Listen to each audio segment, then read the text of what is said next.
जय श्री कृष्ण भक्तजनों, माघ मास के महात्म्य स्वरूप श्री कृष्ण कथा में आपका हार्दिक स्वागत है। उससे पूर्व रोजाना की तरह आए सुन लेते हैं भक्त और भगवान की एक निर्मम सी कथा श्रवण करने से पहले कृपया हमारे चैनल को सब्सक्राइब करें, अधिकाधिक शेयर व लाइक करें और कमेंट बॉक्स में अवश्य लिखें जय श्री कृष्ण। एक कसाई था सदना। वह बहुत ईमानदार था और हमेशा ही भगवान के नाम कीर्तन में मस्त रहता था। यहाँ तक कि मांस को काटते बेचते हुए भी वह भगवान नाम गुनगुनाता रहता था। एक दिन वह अपनी ही धुन में कहीं जा रहा था कि उसके पैर से कोई पत्थर जा टकराया। वह रुक गया। उसने देखा एक काले रंग के गोल पत्थर से उसका पैर टकरा गया है। उसने वह पत्थर उठा लिया और जेब में रख लिया, यह सोचकर कि मांस तोलने के काम आएगा। वापस आकर उसने यह पत्थर मांस के वजन को तोलने के काम में लगा दिया। कुछ ही दिनों में उसने समझ लिया कि यह पत्थर कोई साधारण नहीं है। जितना वजन उसको तोलना होता, पत्थर उतने वजन का ही हो जाता। धीरे धीरे यह बात फैलने लगी कि सदना किसाई के पास वजन करने वाला पत्थर है। वह जितना चाहता है पत्थर उतना ही तोल देता है। किसी को 1 किलो मांस देना हो तो तराजू में उस पत्थर को एक तरफ डालने पर दूसरी ओर 1 किलो ही तुलता, और अगर किसी को 2 किलो चाहिए तो वह पत्थर 2 किलो के भार जितना भारी हो जाता। इस चमत्कार के कारण उसके यहाँ लोगों की भीड़ जुटने लग गई। भीड़ जुटने के साथ ही सदना की दुकान की बिक्री बढ़ गई। बात एक शुद्ध ब्राह्मण तक भी पहुंची। हालांकि वह ऐसी अशुद्ध जगह पर जाना नहीं चाहते थे जहां मांस कटता हो या बिकता हो, किंतु चमत्कारी पत्थर को देखने की उत्सुकता उसे सदना की दुकान पर खींच लाई। दूर से खड़े होकर वह सदना किसाई को मीट तोलते देखने लगे। उसने देखा कि कैसे वह पत्थर हर प्रकार के वजन को बराबर तोल रहा था। ध्यान से देखने पर उसके शरीर के रोंगटे ही खड़े हो गए। भीड़ के छटने के बाद ब्राह्मण सदना किसाई के पास गया। ब्राह्मण को अपनी दुकान में आया देखकर सदना कसाई प्रसन्न भी हुआ और आश्चर्यचकित भी। बड़ी नम्रता से सदना ने ब्राह्मण को बैठने के लिए स्थान दिया और पूछा कि वह उनकी क्या सेवा कर सकता है। ब्राह्मण बोला, तुम्हारे इस चमत्कारिक पत्थर को देखने के लिए ही मैं तुम्हारी दुकान पर आया हूँ, या यूं कहें कि ये चमत्कारी पत्थर ही मुझे खींचकर तुम्हारी दुकान पर ले आया है। बातों ही बातों में उन्होंने सदना किसाई को बताया कि जिस पत्थर समझकर वह मांस तोल रहा है, वास्तव में वह शालिग्राम जी हैं, जो कि भगवान का स्वरूप होता है। और शालिग्राम जी को इस तरह गले कटे मांस के बीच में रखना व उनसे मांस तोलना बहुत बड़ा पाप है। सदना बड़ा ही सरल प्रकृति का भक्त था। ब्राह्मण की बात सुनकर उसे लगा, अरे अनजाने में तो मैं बहुत पाप कर रहा हूँ। अनुनय विनय करके सदना ने वह शालिग्राम उन ब्राह्मण को दे दिया और कहा, आप तो ब्राह्मण हैं, अतः आप ही इनकी सेवा परिचर्या करके इन्हें प्रसन्न करें, और मेरे योग्य कुछ सेवा हो तो मुझे अवश्य बतलाएं। ब्राह्मण उस शालिग्राम शिला को बहुत सम्मान से घर ले आए। घर आकर उन्होंने श्री शालिग्राम को स्नान करवाया, पंचामृत से अभिषेक किया और पूजा अर्चना आरंभ कर दी।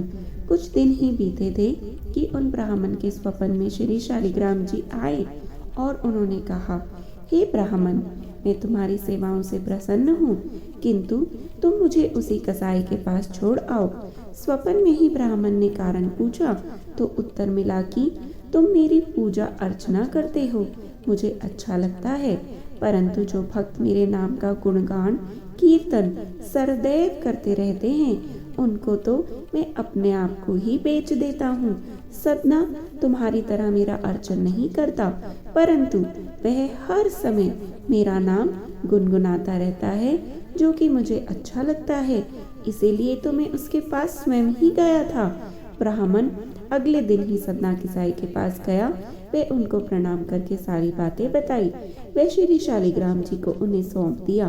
ब्राह्मण की बात सुनकर सदना कसाई की आंखों में आंसू आ गए और मन ही मन उन्होंने अपने कार्य को ही तिलांजलि देने की सोची और निश्चय किया कि यदि मेरे ठाकुर को कीर्तन ही पसंद है तो मैं आज से ही और अभी से ही अधिक से अधिक समय नाम कीर्तन ही करूँगा। जय श्री कृष्ण। इस कथा के श्रवण के पश्चात आइए श्री कृष्ण कथा में कंस वध के अध्याय का श्रवण कर लेते हैं। श्री पराशर जी बोले, वहाँ उस रंगमंच पर अंतःपुर की स्त्रियों के लिए पृथक मचान बनाए गए थे तथा मुख्य मुख्य वारांगनाओं और नगर की महिलाओं के लिए भी अलग अलग मंच थे। कुछ अन्य मंचों पर नंदगोप आदि गोपगण बिठाए गए और उन मंचों के पास ही अक्रूर और वासुदेव जी बैठे थे। नगर की नारियों के बीच में चलो अंत काल में ही पुत्र का मुख तो देख लूंगी, ऐसा विचार कर पुत्र के लिए मंगल कामना करती हुई देवकी जी भी जा बैठी थी। तदंतर जिस समय तूरे आदि के बजने तथा चानूर के अत्यंत उछलने और मुष्टिक के ताल ठोकने पर दर्शकगण हाहाकार कर रहे थे, गोपवेशधारी वीर बालक बलभद्र और श्री कृष्ण कुछ हंसते हुए रंगभूमि के द्वार पर आए। वहां आते ही महावत की प्रेरणा से कुवलयापीड़ नामक हाथी उन दोनों गोप कुमारों को मारने के लिए बड़ी वेग से दौड़ा। हे द्विजश्रेष्ठ, उस समय रंगभूमि में महान हाहाकार मच गया तथा बलदेव जी ने अपने अनुज श्री कृष्ण की ओर देखकर कहा, हे महाभाग, इस हाथी को शत्रु ने ही प्रेरित किया है, अतः इसे मार डालना चाहिए। हे द्विज, ज्येष्ठ भ्राता बलराम जी के ऐसा कहने पर शत्रुसूदन श्री श्याम सुंदर ने बड़े जोर से सिंहनाद किया। फिर केशी निशूदन भगवान श्री कृष्ण ने बल में ऐरावत के समान उस महाबली हाथी की सूंड अपने हाथ से पकड़कर उसे सब दिशाओं में घुमा दिया। भगवान कृष्ण यद्यपि संपूर्ण जगत के स्वामी हैं, तथापि उन्होंने बहुत देर तक उस हाथी के दांत और चरणों के बीच में खेलते खेलते अपने दाएं हाथ से उसका बाएं दांत उखाड़कर उससे महावत पर प्रहार किया। इससे उसके सिर के सैकड़ों टुकड़े हो गए। उसी समय बलभद्र जी ने भी क्रोध पूर्वक उसका दायां दांत उखाड़कर उससे आसपास खड़े हुए महावतों को मार डाला। तदंतर महाबली रोहिणी नंदन ने रोष पूर्वक अति वेग से उछलकर उस हाथी के मस्तक पर अपनी बाईं लात मारी। इस प्रकार वह हाथी बलभद्र जी द्वारा लीला पूर्वक मारा जाकर इंद्रवज्र से आहत पर्वत के समान गिर पड़ा। जब महावत से प्रेरित कुवलयापीड़ को मारकर उसके मद और रक्त से लथपथ बलराम और कृष्ण उसके दांतों को लिए हुए गर्भयुक्त लीलामयी चितवन से निहारते उस महान रंगभूमि में इस प्रकार आए जैसे मृग समूह के बीच में सिंह चला जाता है। उस समय महान रंगभूमि में बड़ा कोलाहल होने लगा और सब लोगों में ये कृष्ण हैं, ये बलभद्र हैं, ऐसा विस्मय छा गया।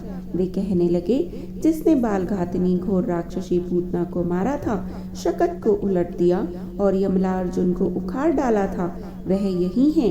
जिस बालक ने कालिया नाग के ऊपर चढ़कर उसका मान मर्दन किया था और 7 रात्रि तक महापर्वत गोवर्धन को अपने कनिष्ठ का उंगली पर धारण किया था, वह यही है। जिस महात्मा ने अरिष्टासुर, धेनुकासुर और केशी आदि दुष्टों को लीला से ही मार डाला, देखो वह अच्युत यही है।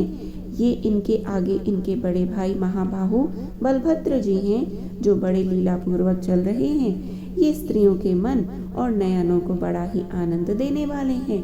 पूर्णार्थ वेता विद्वान लोग कहते हैं कि ये गोपाल जी डूबे हुए यदुवंश का उद्धार करेंगे। ये सर्वलोकमय और सर्व कारण भगवान विष्णु के ही अंश हैं। इन्होंने पृथ्वी का भार उतारने के लिए ही भूमि पर अवतार लिया है। बलराम और कृष्ण के विषय में पूर्ववासियों के इस प्रकार कहते हुए समय देवकी के स्तनों से स्नेह के कारण दूध बहने लगा और उसके हृदय में बड़ा अनुताप हुआ। पुत्रों का मुख देखने से अत्यंत उल्लास प्राप्त होने के कारण वसुदेव जी भी मानो आई हुई जरा को छोड़कर फिर से नवयुवक से हो गए। राजा के अंतःपुर की स्त्रियां तथा नगर निवासिनी महिलाएं भी उन्हें एक टक देखते देखते उपराम न हुई।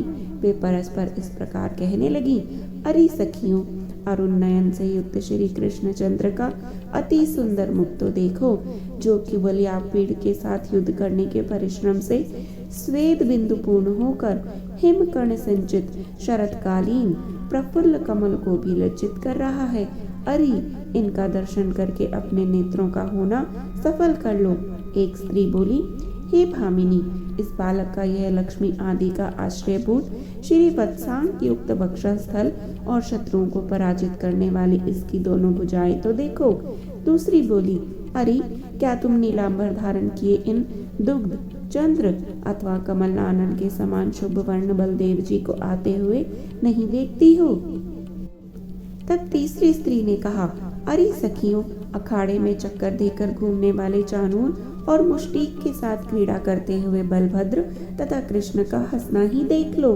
चौथी बोली, हाय सखियों, देखो तो चानूर से लड़ने के लिए ये हरि आगे बढ़ रहे हैं। क्या इन्हें छुड़ाने वाले कोई भी बड़े बूढ़े यहाँ नहीं हैं? कहाँ तो यौवन में प्रवेश करने वाले सुकुमार शरीर श्याम और कहाँ वज्र के समान कठोर शरीर वाला यह महान असुर। ये दोनों नवयुवक तो बड़े ही सुकुमार शरीर वाले हैं, किंतु इनके प्रतिपक्षी ये चानूर आदि दैत्य मल्ल अत्यंत दारुण है। मल्ल युद्ध के परीक्षक गणों का यह बहुत बड़ा अन्याय है जो वे मध्यस्थ होकर भी इन बालक और बलवान बल्लों के बीच युद्ध करा रहे हैं। श्री पराशर जी बोले, नगर की स्त्रियों के इस प्रकार वार्तालाप करते समय भगवान कृष्णचंद्र अपनी कमर कसकर उन समस्त दर्शकों के बीच में पृथ्वी को कंपायमान करते हुए रंगभूमि में सिंह के समान कूद पड़े। श्री बलभद्र जी भी अपने भुजदंडों को ठोकते हुए अति मनोहर भाव से उछलने लगे। उस समय उनके पद पद पर पृथ्वी नहीं फटी, यही बड़ा आश्चर्य है। तदंतर अमित विक्रम कृष्णचंद्र चानूर के साथ और द्वंद्व युद्ध कुशल राक्षस मुष्टिक बलभद्र के साथ युद्ध करने लगे।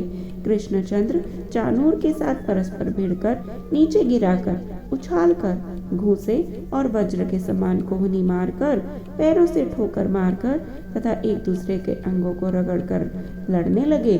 उस समय उनमें महान युद्ध होने लगा। इस प्रकार उस समाजोत्सव के समीप केवल बल और प्राण शक्ति से ही संपन्न होने वाला उनका अति भयंकर और दारुण शस्त्रहीन युद्ध हुआ। चानूर जैसे जैसे भगवान से भिड़ता गया वैसे ही वैसे उसकी प्राण शक्ति थोड़ी थोड़ी करके अत्यंत क्षीण होती गई।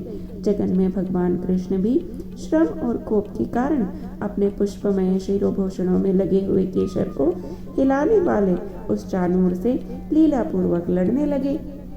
उस समय चानूर के बल का क्षय और कृष्णचंद्र के बल का उदय देख कंस ने खींचकर तूर्य आदि बाजे बंद करा दिए।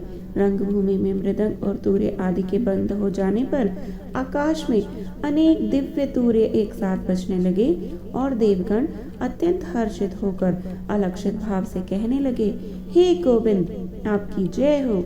हे केशव, आप शीघ्र ही इस चानूर दानव को मार डालिए।